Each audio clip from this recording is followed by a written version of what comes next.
Is the law, or the Torah, not only unnecessary for today's believers, but in fact oppressive? Is it bondage? My name is Jesse Hodge, and this channel is the Prophetic Construct. There's a growing faction of believers who are forsaking their traditional dogmatic upbringings and turning towards Torah observance. This shift is often met with fierce criticism by those who insist that those who make such a move are actually turning towards legalism, that these individuals are placing themselves back under bondage, failing to understand the message of deliverance given to us by Messiah. But is keeping the commandments of the Torah really bondage? Well, let's examine a handful of scriptures to see what the ancients, those who actually lived during the years when scripture was being written, had to say about this oppression, beginning with what exactly is the Torah? Most of you already know that the Torah is understood to be the first 5 books of Scripture: Genesis, Exodus, Leviticus, Numbers, and Deuteronomy. But for our purposes, we're not concerned with those books as a whole. What we're zeroing in on here is the law, the commandments, the statutes, the precepts, and the judgments. You know, the bondagey stuff. So an important contextual detail here is when these laws were actually given to Israel. They were given immediately after they were delivered out of what Scripture repeatedly calls the house of bondage. In Exodus alone, 4 times we are told that Jehovah delivered his people out of bondage. Then again in Deuteronomy, 9 more times, we are reminded that Israel was brought out of bondage, slavery, and servitude. Then in Joshua, Judges, and Jeremiah, and finally in Micah, there's further reference to Israel being delivered out of the house of bondage, the house of bondmen, or the house of servants. So Scripture wants to make something very clear, that just before Torah was given, Israel was in bondage. What's unfortunate and, in fact, tragic is that they were immediately placed right back into bondage in the form of all the commandments, statutes, and judgments of the Torah. Can you imagine what a slap in the face this must have been to them? This unfortunate reality now forces a new realization. Any God who would deliver his people out of slavery, only to immediately place them back under a new system of bondage, is by definition sinister. What a meanie. It even becomes more diabolical when you realize that he then watched his people struggle under the weight of these unfollowable rules and arbitrary, unnecessary laws for the next 1400 years, all the way until the time of the Messiah, when this yoke of bondage would finally be broken. So it's no wonder why so many Israelites across all of their history were so quick to turn to other deities whose burdens were light and whose requirements were few. But let's look for some scriptural examples of how those living directly under this oppression lamented, and just how bondagey that Torah stuff really is. I'm sure there's plenty, because it's really bondagey. King David was pretty wise, not only a king but also a prophet. Surely he understood the burden that he was subjected to. Let's see, Psalm 19. Here we are. The Torah of Jehovah is perfect, restoring the soul. The testimony of Jehovah is trustworthy, making wise the simple. The precepts of Jehovah are right, rejoicing the heart. The commandment of Jehovah is clear, enlightening the eyes. Well, I don't know about you, but this sounds terrible. Who would want their souls restored? Not me. And why on earth would anyone want to be made wise? Yeah. Precepts that make the heart rejoice? No thanks. And commandments that open my eyes? What fool wants to see? All right, well, what did Moshe himself say right after he tricked Israel into leaving Egypt just so that they could be forced into this terrible oppression? Surely he let them know what a raw deal they had signed up for, after he pulled the old bait and switch. Here we are. Deuteronomy 30, 11 through 16. This is where he drops the truth bomb on these poor suckers. For this commandment, which I am commanding you today, it is not beyond you, nor is it far off. Not beyond you, not far off? Yeah, right. Everyone knows that the Torah cannot be kept. Here we are, verse 12. It's not in the heavens that you should say, who shall ascend into the heavens for us and bring it to us and cause us to hear it, that we may do it? Nor is it beyond the sea that you should say, who shall cross over the sea for us and bring it to us, and shall make it clear to us, that we may do it? For the word is very near to you, in your mouth and in your heart, to do it. So let me get this straight. It's not unreachable, it's not inaccessible, it's not even far away. It's in your mouth and in your heart, so that you can actually do it? Wow. No one wants the law inside of them. What a buzzkill. What's next? Verse 15 here. See, I put before you today life and good and death and evil. All right, so we're given a choice, and I'm going to guess that it comes with some sort of strings attached. Verse 16, that I command you today to love Yehovah your Elohim, to walk in his ways, and to guard his commandments, and his statutes, and his judgments, and you shall live and multiply, and Yehovah your Elohim shall bless you in the land which you will go to possess. Here it is. If we want life, if we want blessing, then we have to love Yehovah. Okay, I can deal with that. We have to walk in his ways. Wait a minute. This is starting to sound kind of controlling. And we have to keep his commandments, statutes, and judgments. Folks, this is Bondage 101. But let's continue here. Verse 17.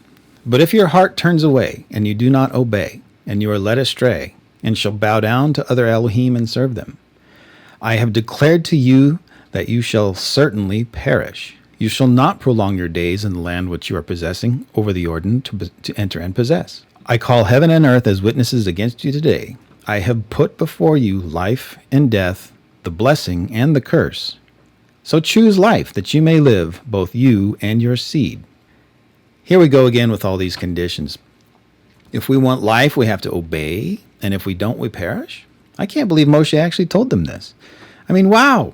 The audacity. I'm surprised that they didn't just not only walk, but actually run back to Egypt so they could escape all this horrible bondage.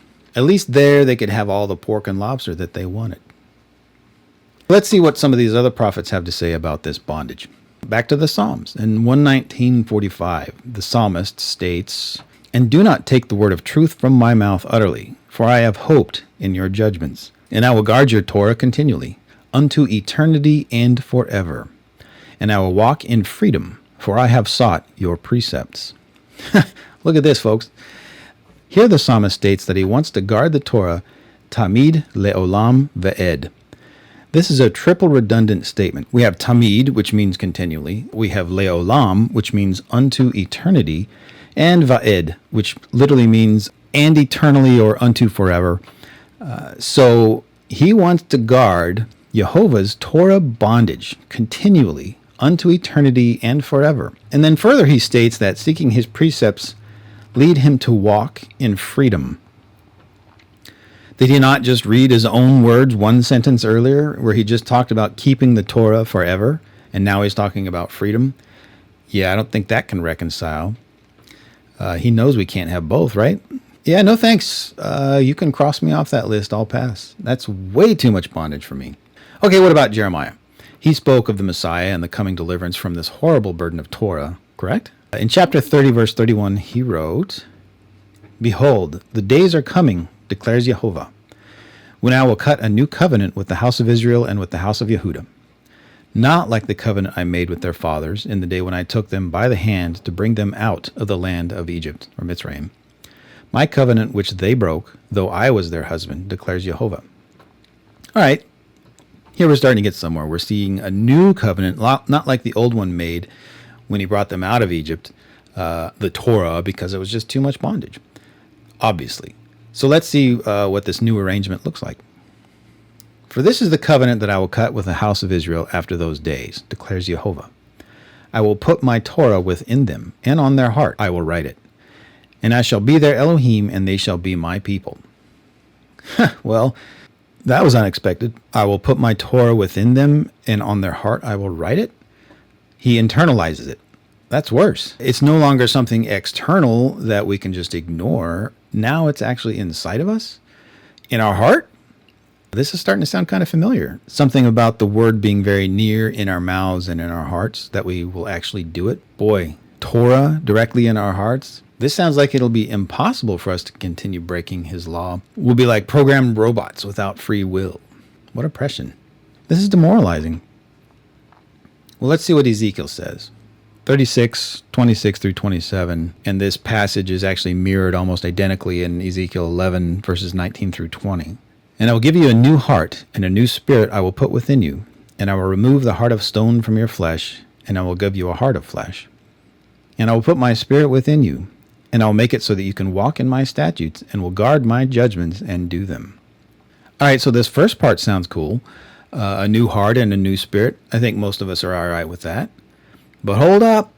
Then we see that he puts his spirit within us and causes us to walk within his statutes and keep his judgments. Folks, this is starting to sound more and more like we're going to be soulless little bondage bots, completely incapable of doing anything fun. Where's some bacon when you need it the most? He's telling us plainly, this is what we have to look forward to in the kingdom to come. Bondage. Folks, this is getting really hard to keep reading. But look, I'm doing this out of great personal sacrifice in order to help my brothers and sisters break away from the horrible oppression and legalism that our Creator imposes upon his children. Stick with me to the end, and maybe we'll find out how we can opt out of all of this. For now, let's look at Isaiah 2, verses 2 through 3. And it shall be in the latter days that the mountain of the house of Jehovah shall be firmly established at the head of the mountains, and shall be lifted up above the hills, and all the nations shall flow to it. Here we have a time marker, which is the latter days, referencing the kingdom to come, or the one that lasts forever. So let's see what that looks like. And many people shall come and say, Come, let us go to the mountain of Jehovah, to the house of the Elohim of Yaakov, that he may teach us his ways, and we will walk in his paths. For out of Zion shall go forth the Torah, and the words of Jehovah from Jerusalem. All nations will flow unto it. He will teach us his ways, and we will walk in his paths in the kingdom to come. And then, for out of Zion shall go forth Torah. So in the kingdom to come, the Torah is still there, still being taught, still being sought after, still being walked within. So there's definitely a theme starting to take shape here, and it looks like Torah is going to be an integral part of this eternal kingdom. But maybe there's still hope. Maybe this prophecy will all get nailed to the cross, along with the Torah itself, and we won't have to worry about them in the kingdom to come. So where else can we turn to find some encouragement amidst all this bad news? More in Isaiah 42, 1 through 4. Behold my servant, whom I uphold, my chosen one, in whom my soul delights. I have put my spirit in him. He will bring forth justice to the nations. He will not cry up, nor lift his voice, nor make his voice heard in the streets. A crushed reed he does not break, and a dim wick he does not quench. He will faithfully bring forth justice. All right, so this is clearly a prophecy about the coming Messiah. And it looks like he's going to accomplish some pretty incredible things. Justice to the nations, gentle, measured, faithful. All right. What else is he going to do? He will not grow dim nor be crushed until he has established justice in the earth. And the coastlands wait for his Torah. So even the Messiah, the one who's supposed to deliver us from this burden, is bringing more Torah, and not just to Israel, but to the nations and to the coastlands. Those poor people minding their business on the beach, they're going to get blindsided by this. This is starting to sound like another cruel tactic of a diabolical deity, pulling the old bait and switch again. Delivered out of bondage in Egypt, immediately placed right back under bondage through the Torah, then freed from that bondage temporarily through the Messiah, only to be re-implemented in the kingdom to come, and the very Messiah who delivered us from this bondage will in fact be the one delivering that bondage in the kingdom to come. Whew, man, this is rough. But look, maybe this is all just Old Testament mumbo-jumbo. Maybe we can just ignore all this because we live under a new covenant, and all this Old Testament prophecies were nullified, right? I mean, after all, the gospel means good news. Let's see if we can finally get some good news here. 1 John 5, 2 through 3. By this we know that we love the children of Elohim, when we love Elohim and keep his commandments. For this is the love for Jehovah, that we keep his commandments, and his commandments are not burdensome. So if I'm tracking right here, if we love others, we're keeping his commandments, and if we love him, we're keeping his commandments. So no matter how you slice it, it all comes back to keeping his commandments. Okay, well, which ones? Aha! Since the Torah was nailed to the cross, there are no more commandments. What about James 1:25, the perfect law of liberty? But the one who looks intently into the perfect Torah, the Torah of freedom, and remains in it, not becoming a forgetful hearer, but a doer of the work, this one will be blessed in what he does. Now wait a minute, we're starting to see some similar language here about doing the Torah leads to blessing. In fact, performing the work of the Torah leads to blessing. Didn't James know that the Torah was done away with and that it was nailed to the cross? I mean, he was there, wasn't he? So why is James calling this document of bondage perfect? And how does following this document of bondage lead to freedom? Something doesn't jive here. Maybe those legalistic Sadducees got to him. Maybe they bribed him. This is really starting to sound like some pretty terrible bondage, if you ask me. I mean, who would want to live under a perfect law of liberty? Yuck. Give me corruption, bribery, inequity, delayed justice, anything. Just don't give me this horrible, perfect system that leads to blessing. All right, so what does Hebrews have to say in Hebrews 8, verse 10? Because this is the covenant that I shall make with the house of Israel after those days, says Jehovah, giving my laws in their mind, and I will write them on their hearts.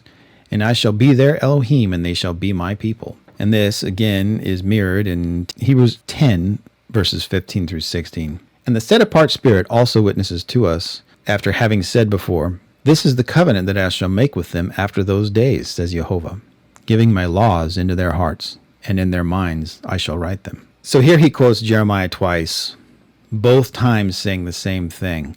Jehovah will write his laws onto our hearts and onto our minds, internally, permanently. So this is not looking good. It looks like we're not going to be able to escape the Torah in the world to come. Maybe there's some final glimmer of hope in the book of Revelation 12:17. And the dragon was enraged with the woman, and he went to fight with the remnant of her seed, those guarding the commandments of Jehovah and holding the testimony of Yeshua the Messiah. So this is pretty clear. The dragon goes to make war with a very specific group, those who meet two criteria. They keep the commandments of Jehovah, and they hold the testimony of Yeshua. Here it is. We simply have to remove one of those conditions, and we can opt out of the conflict entirely. Basically, we won't be on the dragon's radar.